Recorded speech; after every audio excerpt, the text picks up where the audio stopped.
Hello, स्वागत है आपका लिंकिंग वर्ल्ड में। तो आज के इस वीडियो में हम लोग खास करके वेदांता लिमिटेड के शेयर के बारे में देखेंगे।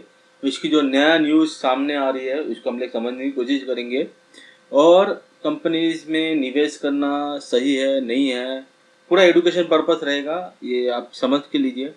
लेकिन फ़िलहाल के लिए आपको ये समझना ज़रूरी है कि कंपनीज किस दिशा पे जा रही है और यहाँ पे निवेश करना सही है नहीं, बल्कि आपको अपना फाइनेंशियल एडवाइजर से पूछताछ करके इस कंपनी में जरूर आप निवेश कर सकते हैं और जैसा वो कहेंगे वैसा आपको परफॉर्म करना पड़ेगा।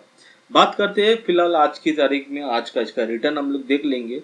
आज इसमें 0.24% का यहाँ पे रिटर्न देखने को मिली है, जबकि 5 डेज में अगर हम देखते हैं फ्रेंड्स तो वो 5 डेज में 1.62% का रिटर्न है।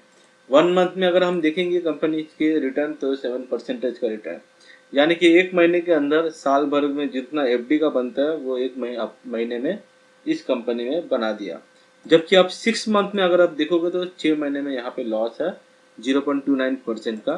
ईयर टू डेट देखेंगे तो 0.49% का लॉस है, तो एक साल में 10% का लॉस है। 5 इयर्स में अगर आप देखो फ्रेंड तो 396% का प्रॉफिट देखने को मिलती है। ये लॉन्ग टर्म पैटर्न में है, जबकि इस चार्ट के माध्यम से हमें क्लियर कर समझ में आता है कि अप्रैल 2022 के बाद से इस कंपनी में काफ़ी अच्छी गिरावट आई थी। इसको रिकवर करने में कम से कम 2 से 2.5 साल लग गया। तो आप समझ सकते हो जो लोग ने इतने दाम पे यानी 400 रुपये में यहाँ पे निवेश किया था, वे यहाँ पे उसको काफ़ी साल तक उनका जो पैसा है ये अटक गया और ज़्यादा कुछ ग्रोथ यहाँ पे देखने को नहीं मिल रही, लेकिन फिर ठीक ठाक है फिलहाल के लिए। मैक्सिमम पैटर्न में अगर हम इसकी बात करेंगे, यहाँ पे हम देख सकते हैं ये अपसाइड डाउन है, वॉलेटाइल है। इस शेयर्स में जब भी आप निवेश करते हो कि मैक्सिमम लेवल पर देख के यहाँ पर जहाँ जहाँ पे गिरावट देखने को मिल रही है, अभी ये जो पहाड़ है सबसे बहुत ऊपर गया था, यानी कि अभी मोस्ट प्रोबेबली ये नीचे आ सकता है, कुछ हद तक नीचे आ सकता है। और जाहिर सी बात है कि वेदांता लिमिटेड ने क्या क्या नया नया चीज़ें सामने आ रही है ये भी हम लोग देखने वाले हैं।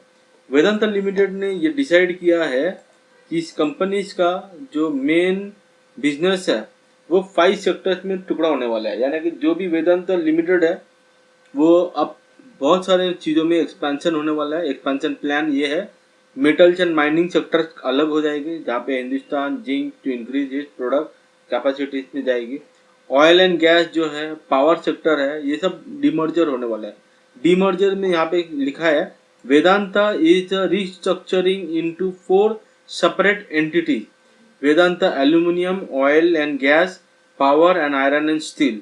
This demerger is expected to be completed by the end of the September, यानी इसी साल सितंबर महीना आते आते, यानी कि मई हो गया, ऑलमोस्ट जून जुलाई अगस्त सितंबर, यानी 4 महीने के अंदर ये कोशिश रहेगी कि इसका 4 भाग में टुकड़ा हो जाएगा। तो क्या होगा आपका शेयर्स का, जो आपने शेयर्स खरीद के रखे हैं, मान लीजिए आपने 5 शेयर्स वेदांता लिमिटेड में ली है, तो आपका और जो भी कंपनी आ रही है, यहाँ पे 4 कंपनी निकल के सामने आ रही है, बाकी वो लोग का जो कॉर्पोरेट एक्शन में जो भी डिसाइड होगा उसके हिसाब से वो आपको भी शेयर्स मिलेंगे। अगर मान लीजिए 4 कंपनीज हो रहे हैं, अगर आपके पास 5 शेयर्स है तो आपको वेदांता एल्यूमिनियम में भी 5 शेयर्स मिलेंगे, ऑयल एंड गैस में भी 5 शेयर मिलेंगे, पावर में भी 5 शेयर मिलेंगे और आयरन एंड स्टील में भी 5 शेयर मिलेंगे। तो बात है प्राइस की।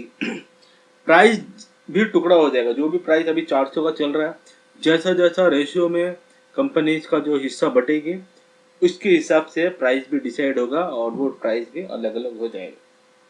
बात करते हैं निवेश की, तो फ्रेंड्स बात करते हैं कि इसकी जो फंडामेंटल एनालिसिस, इसकी फंडामेंटल एनालिसिस मैंने एक वीडियो पहले भी बनाया, तो आप उस वीडियो को भी रेफर कर सकते हैं।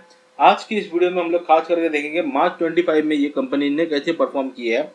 मार्केट कैपिटल जो है वो ऑलमोस्ट 1,75 करोड़ के आसपास है, जबकि करंट प्राइस 442 है। हाईएस्ट जो है 527 के नज़दीक 442 पे है, लोएस्ट जो है 362 है। इस वेदांता लिमिटेड की खासियत ये है कि ये डिविडेंड किंग माना जाता है, one of the dividend king है, मतलब बहुत जबरदस्त डिविडेंड देती है। यहाँ पे आप देख सकते हो डिविडेंड यील्ड कम से कम 1% होना चाहिए। यहाँ पे 9.84 करीब करीब 10% के आसपास छूने की कोशिश कर रहा है। काफ़ी अच्छी डिविडेंड यील्ड देती है। इसका स्टॉक पी रेशियो भी काफ़ी कम है, 12.4 है। बुक वैल्यू 105 है ओरिजिनली, जबकि इससे 3 टाइम ज़्यादा इसकी बुक वैल्यू है। रिटर्न ऑन कैपिटल एम्प्लॉयड 27 देखने को मिलता है। आरओसी 38.8% देखने को मिलता है, काफ़ी अच्छी है। फेस वैल्यू 1 है। इन फ्यूचर में कोई स्प्लिट या देने का चांसेस नहीं है। कंपनी काफ़ी वॉलेटाइल है, चार्ट के पेज पे देख सकते हैं। सबसे महत्वपूर्ण बात है, इस कंपनी में एक ही चीज़ की रिस्क रहता है।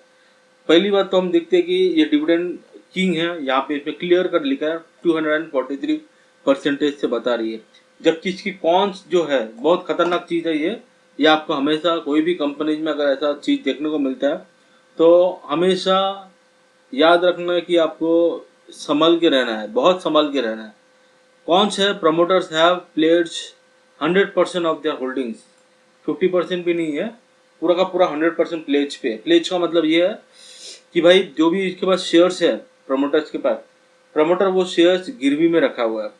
अगर वो पैसा ठीक टाइम से नहीं दे पाएगा तो जिसको भी गिरवी पे दे रखा है वो कोई भी मुंह बोले भाव पे बेच सकता है, प्राइस कभी भी नीचे आ सकती है। तो इसमें आपको हमेशा सावधान रहना बहुत जरूरी है। प्रमोटर होल्डिंग है डिक्रीज ओवर लास्ट 3 ईयर 13.3%। तो क्यों प्रमोटर्स के ऊपर क्यों इतना खतरा मंडरा रहा है इस कंपनी में, इसकी जो जवाब है आपको यहाँ पर बैलेंस शीट में देखने को मिलता है। और वो लिखता है यहाँ पे इनके पास रिजर्व 40,000 का रिजर्व है। इसके सामने 75,186 करोड़ का इस कंपनी के पास कर्जा है। अदर लाइबिलिटी 86.895 करोड़ की है। तो आप समझ सकते हो रिजर्व जितना है, अगर ये रिजर्व के सामने ये पूरा उड़ा जाएगा तो ये जीरो हो जाएगा पूरा। फिर भी इसके पास कुछ ना कुछ बैलेंस रह जाएगा जो कर्ज में रहेगा। कंपनी के पास इन्वेस्टमेंट जो है 14,000 का है। एसेट जो है 1,02,000 का, काफ़ी अच्छी एसेट्स है। अदर एसेट 54,000 है। तो कहीं ना कहीं कंपनी मैनेजमेंट करने की कोशिश कर रही है। और ये भी इनका इम्पोर्टेंट न्यूज़ निकल के सामने आ रही है। कंपनी ने ये भी डिसाइड किया कि वो अपना कर्ज को धीरे धीरे कम करने की कोशिश कर रहा है। उसकी जो भी कर्ज है वो कर्ज को धीरे धीरे कम करेगा। और ये काफ़ी अच्छा सिंबल है, काफ़ी अच्छा डिसीजन भी है। तो इस रीति से अगर आप देखना जाओगे तो हमेशा आपको मतलब बहुत कैलकुलेटेड रिस्क में ही अब तक का निवेश करना है। अगर आपको लगता है ये भरोसा है, आपका फाइनेंशियल एडवाइजर एडवाइस कर रहा है लेने के लिए क्योंकि ये डिविडेंड किंग है, तो ये भी एक पॉइंट है जो रिस्क फैक्टर भी आपको हमेशा चेकआउट करना बहुत ज़रूरी है। बात करते हैं इसकी जो कंपाउंडेड प्रॉफिट ग्रोथ है, ये लास्ट ईयर जो है अच्छा परफॉर्म किया 279%। स्टॉक प्राइस CAGR में -4% है, अच्छा नहीं है। रिटर्न ऑन इक्विटी 39%, ये भी काफ़ी अच्छा है। कंपाउंडेड सेल्स ग्रोथ जो है वो भी काफ़ी हद तक कम है, 6%। तो हम देखते हैं कि मार्च 25 में जो इनका जो प्रॉफिट निकल करके आ रही है ऑपरेटिंग 42,343 है, जबकि इसकी नेट प्रॉफिट है 20,535, जिसमें अगर आप देखोगे इस कंपनी में इस साल काफ़ी अच्छी परफॉर्म की है, जो 20,535 करोड़ का यहाँ पे इनको प्रॉफिट देखने को मिल रही है। जबकि अगर आप इनकी क्वार्टरली रिजल्ट देखेंगे तो क्वार्टरली रिजल्ट में भी नेट प्रॉफिट में भी यहाँ पे 4,961 करोड़ का देखने को मिल रहा है। ओवरऑल ठीक है, लेकिन ईयरली बेस पे कंपनी ने काफ़ी अच्छी परफॉर्म की है। बात करेंगे इनकी जो शेयर होल्डिंग पैटर्न्स की, तो शेयर होल्डिंग पैटर्न्स में भी आप देख सकते हो प्रमोटर जो है 56.38% है। फॉरेन इन्वेस्टमेंट भी है और डोमेस्टिक इन्वेस्टमेंट भी है, पब्लिक भी है। तो ये जो चीज़ है प्रमोटर्स का जो शेयर्स है यहाँ पे धीरे धीरे कम होती नजर आ रही है। और ये 100% प्लेज पर है, ये माइंड में रखना। बाकी सारी चीज़ें ठीक है। उम्मीद करता हूँ आपको वीडियो अच्छी लगी तो लाइक शेयर सब्सक्राइब जरूर कर देना। मिलते हैं अगले वीडियो में, तब तक के लिए धन्यवाद। जय हिंद।